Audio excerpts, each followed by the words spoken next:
Hi, this is Carolyn, and I'm here with Erin, and this is part 2 of our episode about rules. In part 1, we talked about hindrances and whether you can call let in different situations, but here is part 2.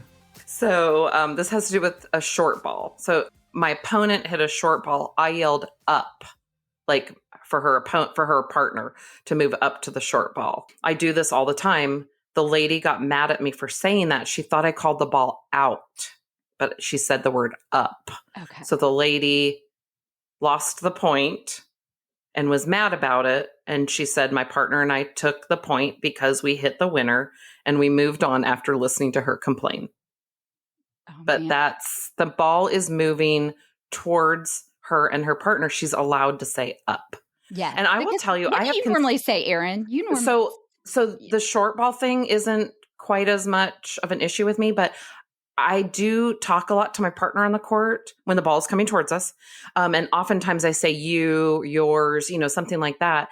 And I have actually had a partner say, oh, I thought somebody called the ball out. And I said, no, I'm sorry. I said yours or, whatever. And we've conceded the point because we've stopped play and it's our fault for hearing incorrectly. And I've also heard that I've actually served before, thought somebody called my ball out, did not play, and lost the point. And actually, it was an out call from another court. I just thought it was on my own court. And I have conceded the point. And that's what you're supposed to do. But instead, people get mad and say, I want to replay that. I thought, blah, blah, blah. Well, you can't think.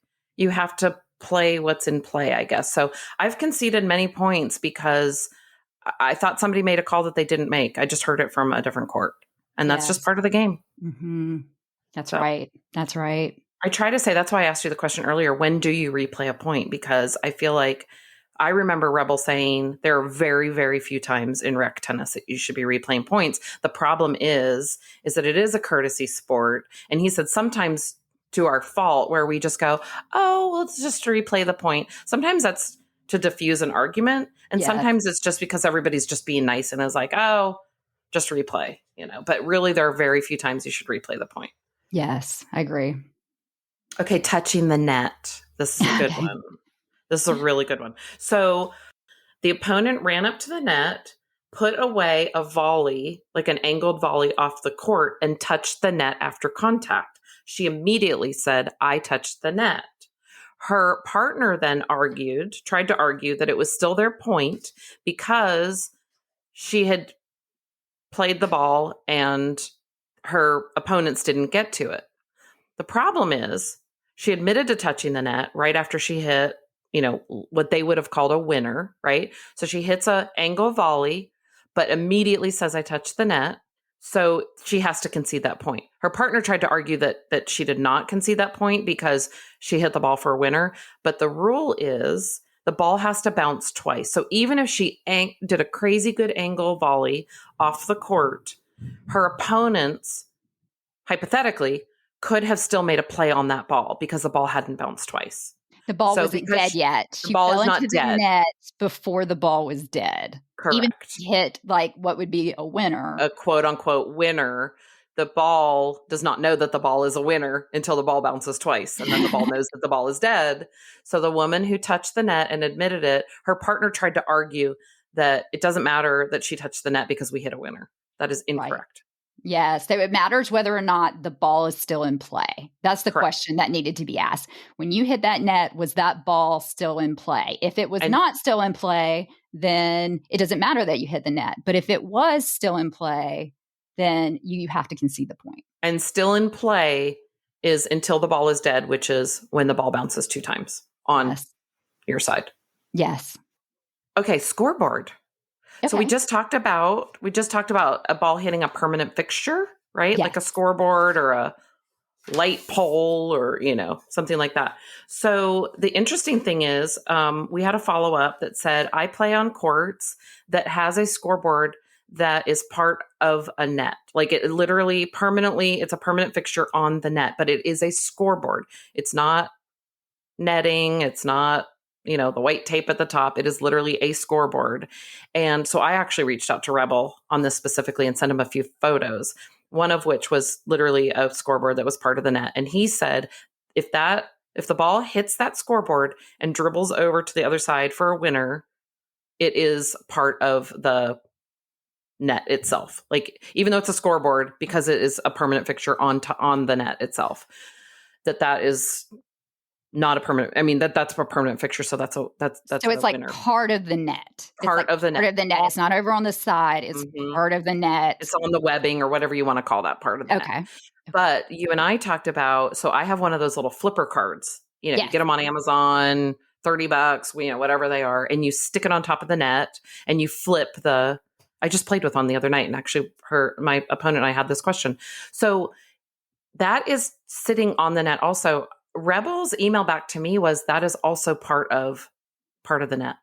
So if you hit a ball like a flat ball, and it hits that scoreboard, that score flipper card, and lands in my opponent's court for a winner, that's okay. But what he explained was what's not okay to hit a scoreboard is if it's like a pole that comes out, vertically, kind of sits in the air. If a ball hits that and lands in someone's court for a quote winner, the ball is dead. Okay. Does that make sense? Yes, but I totally agree with, like, it's a built-in scoreboard. It's part of the net. It kind of doesn't go over the net. That kind of makes sense. I always take my portable scoreboard and put it beside the court. I don't actually put it. So you don't even put it like all the way at the very, very, very end of the net where you would think. No, I don't even. I just take it and put it on the side of the court. Do you put it on the net? I do put it on the net because I never really thought about this until we talked about it recently. Because what's the difference between that portable scoreboard and putting my towel on top of the net? Like, I wouldn't think. Or your hat. I'm just going to hang my hat on the net. You know what? I'm just going to do that. So, and I know people do it, but I think that would cause an issue. That's interesting. If someone hits it. And it may just be like an academic question. Like, I don't think, like, can you really hit it? Does it really get hit and then would dribble over versus not? But I think there's a possibility. So I always put what I think this is? I think this is you and I thinking about these questions too much. I agree, Erin. I agree. Like, I could come up with like, well, what if I, hung my hat on the side of the net, or what if I hit the hat? What if I have a backpack and I just, I don't want to put it on the ground because there's ants. I'm just gonna hang my bag on the. I know. That's exactly right.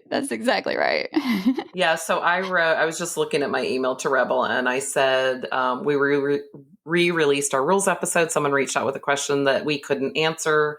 So he said, if the scoreboard is affixed to the net or hung over it, I would consider it to be part of the net, and a ball hitting it would be considered to have hit the net. Note, this does not include scoring devices that extend from the net posts. Okay, I disagree with Rebel on the portable one. Okay. But nobody cares what I think, so it doesn't matter. Right. I agree with Rebel on everything else, and I'll always defer to Rebel, but I think that an easy fix is like put it to the side or... Right, but then why would they make them that way? They literally are made to sit on a net. Yeah, and the thing I think you're going to have to concede this one, Carolyn.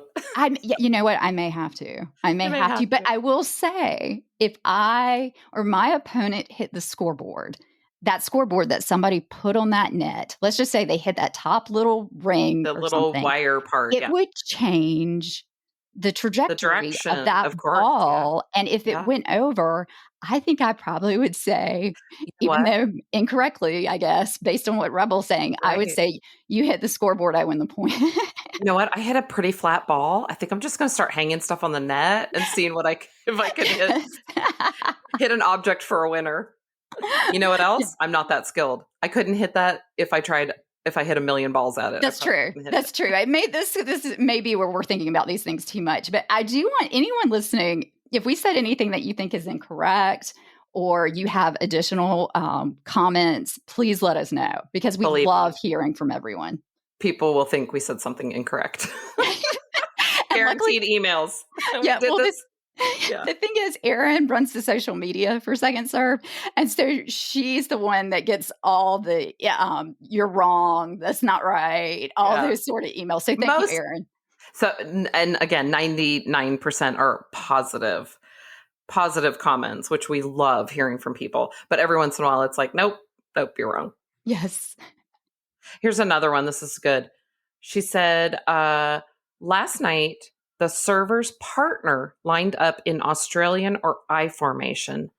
Then they insisted that we replay the point because she said we didn't mean to line up that way. No. You either won the point that way or you lost the point that way. But there's a lot of stuff I didn't mean to do after the fact. Most of the stuff on the court I didn't mean to do. Can we replay that point?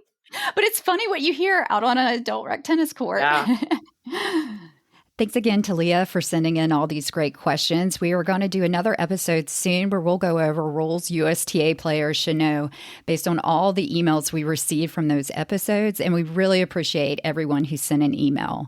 We hope you check out our website, which is secondservepodcast.com. Thanks so much for listening and hope to see you on the court soon.